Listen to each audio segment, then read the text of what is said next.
genuinely harmed by him. Shifting focus away from this reality detracts from the justice these victims rightfully deserve.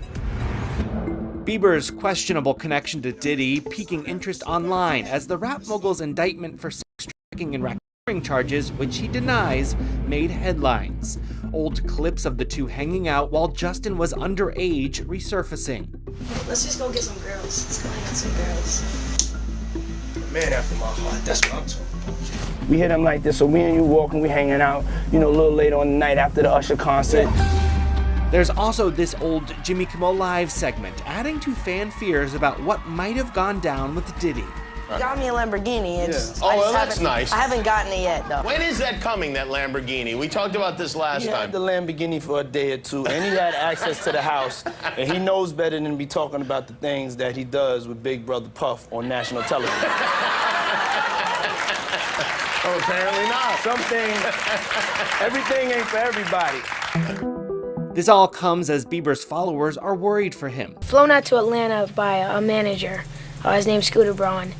Flown out to Atlanta just to meet with him and meet different producers and different people. I was actually going to meet Jermaine Dupri at his studio. And who rolls up? Usher in his Range Rover. It rolls up, and I was like, "Is that who I think it is?" And Scooter was like, "Yeah." And so I ran up to him and I was like, Usher, I love your songs. You want me to sing you one? And he was like, let's just go inside, little buddy. It's cold out. So the politest possible way he could say no, he did. And I was like, wow, he just turned me down. And I was a little disappointed. He had to go into a studio session, so I was like, whatever. And a week later, he actually watched my videos with my manager and was like, oh my gosh, why didn't I let him sing? So flew me back to Atlanta where I got to meet him again, and he wanted to sign me. But there was something else. Justin Timberlake, right? Yes, Justin Timberlake also wanted to sign me. It was like kind of like, what happened was Justin Timberlake and Usher both went into a ring and boxed it out. And the outcome was Usher. I think it was a TKO. Justin Bieber turned 15, and it suddenly seemed that Hollywood was keen to almost initiate him. I think that's the right word. Like there was almost like this initiation that he needed to go through. So I want you to be now super uncomfortable and watch this video of an interaction between him and none other than Diddy. Take a listen. Justin, you ever seen the movie 48 Hours? Right now, he's having 48 hours with Diddy, him and his boy. They're having the times of their lives, like where we hanging out and what we doing. We can't really disclose, but it's definitely a 15-year-old's dream. I have been given custody of him. He signed to Usher. I'm signed to Usher. I had legal guardianship of Usher when he did his first album. I did Usher's first album. I don't have legal guardianship of him, but for the next 48 hours, he's with me. So and we gonna go full crazy. What's up, man? You good? I'm good. How are you doing? Young brother, everything. Week 2 of the explosive trial against Sean Diddy Combs is now fully underway, and a major shift just rocked the courtroom.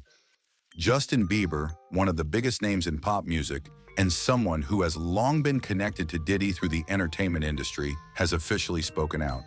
For the first time since the charges were filed, Bieber's team has released a public statement, but it's what they didn't say and the timing of it all that has people looking twice.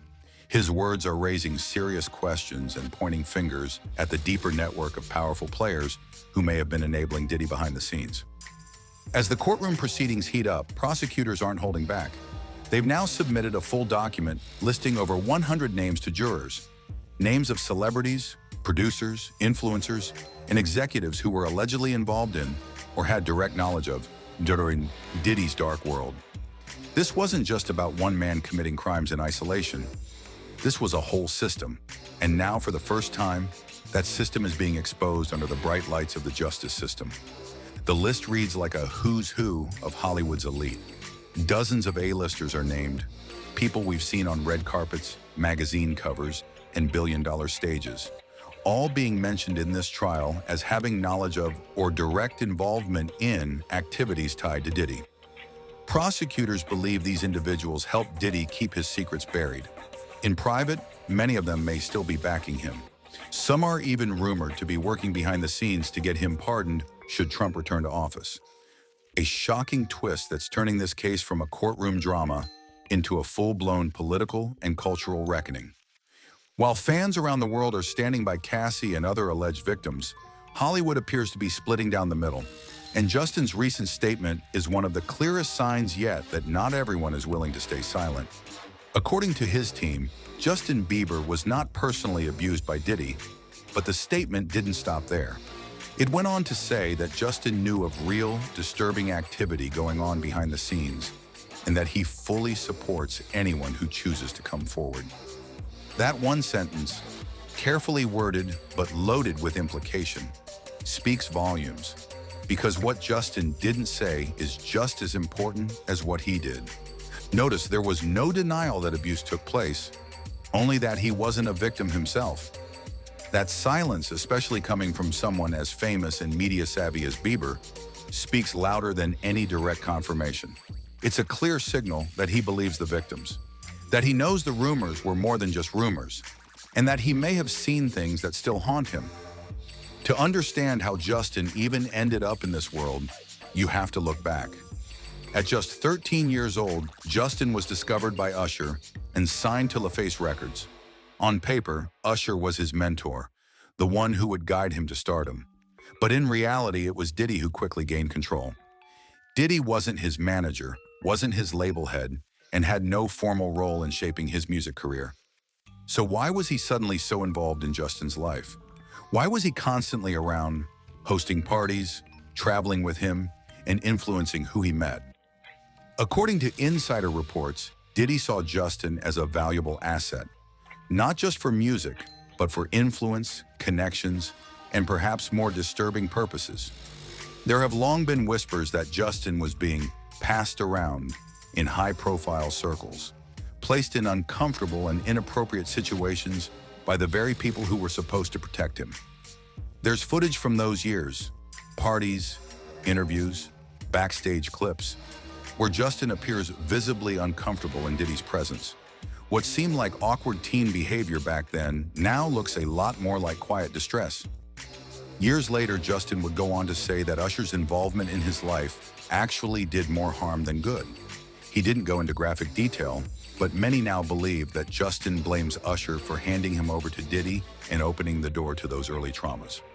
When Usher tried to recruit Justin for his 2024 Super Bowl halftime show performance, Justin reportedly declined without hesitation. And if sources are correct, it wasn't because of music. It was because of history. The toll this all took on Justin was enormous. Behind the scenes, he began acting out, spiraling into drug use, depression, and a long, painful public struggle to find stability. And when you zoom out, you start to see a much bigger pattern in Hollywood. Young stars being used, abused, and then discarded. Their stories are silenced with NDAs, hidden behind brand deals and billion-dollar labels. And the worst part? Many of their parents, the people who should be looking out for them, are complicit, choosing money and fame over safety. This trial is no longer just about Diddy. It's about the network, the culture, the elite machine that has kept these stories buried for decades. And now, for the first time, one of its most famous products, Justin Bieber, is refusing to be quiet. As week 2 continues, more testimonies and names are expected to come out. But the signal has already been sent. If someone like Justin is willing to speak out, even cautiously, the dam might finally be breaking. What started as a case against one man may soon become a movement that finally shines a light on the abuse, the cover-ups, and the celebrities who allowed it all to happen. Diddy never operated alone, and that's exactly why his actions went unchecked for so long. The entertainment industry isn't just complicit in abuse, it's built on it. This system protects the powerful and silences the vulnerable.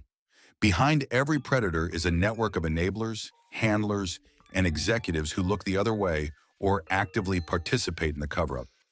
That's how Diddy managed to sustain a decades-long pattern of misconduct. It wasn't just about his power, It was about everyone else who benefited from his influence and stayed silent. Usher, for example, was no bystander. He had firsthand experience with what kind of man Diddy truly was. When Usher was just 13, he was brought into Diddy's infamous Flavor Camp, a so-called mentorship program that has now become infamous for its disturbing implications. According to former bodyguards and insiders, that camp was anything but innocent. It was a grooming ground masked as a talent retreat. Usher experienced that dark world himself, so when he later introduced Justin Bieber to Diddy, it wasn't just a casual industry connection, it was a betrayal. Usher knew what Justin would be exposed to, and he still handed him over. This set the stage for a new cycle of abuse. Justin Bieber, barely a teenager at the time, was catapulted into global fame. But behind the success was a toxic web of manipulation. Usher and Diddy didn't just help launch Justin's career, they controlled it. Every decision, every public appearance, every brand deal went through them. And with that control came coercion. Justin wasn't free to leave. He wasn't free to say no. He was a product, a pawn, and, allegedly, a victim. Over the years, Justin has tried to speak out, but his cries for help were often hidden in plain sight. His music video for Yummy raised eyebrows with its cryptic visuals, tables filled with strange characters, exaggerated food, and subtle references to child exploitation. Fans pointed out disturbing symbols and questioned why Justin used imagery of babies and children in the promotional material. Many believed it was his coded way of exposing the entertainment industry's darkest corners. One of the most chilling theories was that Clive Davis, a powerful music executive, was among those Justin was referencing. What's even more disturbing is how hard it was for Justin to escape.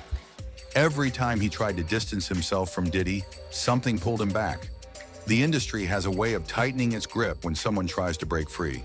Threats of being blackballed, of losing deals, of having your image destroyed, they're not just idle warnings. They're real consequences, and Justin knew that. He was trapped in a game he never agreed to play. But Justin wasn't Diddy's only victim. Cassie's story paints another devastating picture. She was only 19 when Diddy, then in his 40s, began a relationship with her. That age gap alone raised red flags, but what followed was even more disturbing.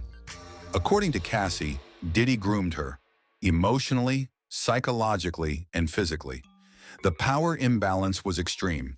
Diddy wasn't just her partner, he was her employer, her producer, her gatekeeper to fame.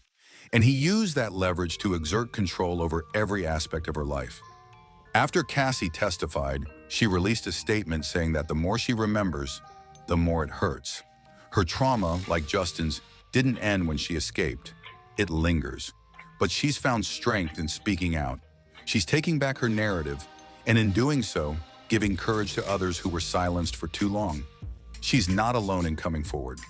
Dawn Richard, a former member of Danity Kane, has also testified against Diddy. Her accounts of working with him are chilling. She described how Diddy would enter her dressing room uninvited and touch her inappropriately. She recalled seeing him erupt in violence, not just once, but repeatedly. Her testimony paints Diddy as someone who used fear and intimidation as tools to maintain power and compliance. With all of this mounting evidence, one question continues to haunt everyone watching the trial. Why hasn't Justin testified? The likely answer is simple: he's still scared. Even now, with the world watching, the trauma runs deep. Being a child star in an industry built on secrecy and exploitation means you learn early on that speaking out has consequences. Silence becomes survival. Subscribe, stay tuned, and prepare for more uncomfortable truths. Because what's happening in that courtroom might just change the entertainment world forever.